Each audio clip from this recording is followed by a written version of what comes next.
Hi, నేను మీ Srikanth.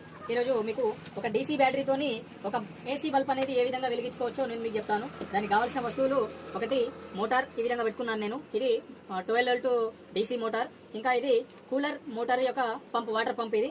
So ఈ విధంగా ఇది 6 వోల్ట్ బ్యాటరీ.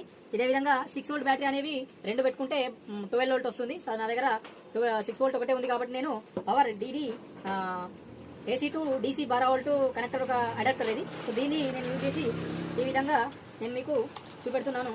మీకు ఏసీ బల్బ్ అనేది పెట్టి చూపిస్తున్నాను. ఇక్కడ చూడండి, మీరు కింద ఏం కూడా లేదు. ఇక్కడ వైర్ అనేది ఇక్కడ మోటార్ కు కనెక్ట్ చేశాను వైర్లు. సో ఇక్కడ ఏసీ కరెంట్ వస్తుందో లేదో మీరు చూడండి. ఇక్కడ ఒక ఏసీ బల్బ్ అనేది ఈజీగా మీరు వెలిగించుకోవచ్చు. సో సింపుల్ ఐడియా ఇది. ఈ విధంగా ఇది ఏ విధంగా తయారు చేసుకోవాలో నేను కింద డిస్క్రిప్షన్ లో ఒక పెద్ద వీడియో అయితే ఇచ్చాను. సో దాంట్లో చూసి మీరు ఏ విధంగా తయారు చేసుకోవాలో మీరు చూసి ఖచ్చితంగా తయారు చేసుకోవచ్చు. ఈ వీడియో కనుక మీకు నచ్చినట్లయితే లైక్ చేయండి, షేర్ చేయండి, సబ్స్క్రైబ్ చేసుకోండి. మీ పిల్లలకు సైన్స్ ఫేర్ లో చాలా బాగా పనిచేస్తుంది. రైట్ మరి. జై హింద్, జై భారత్.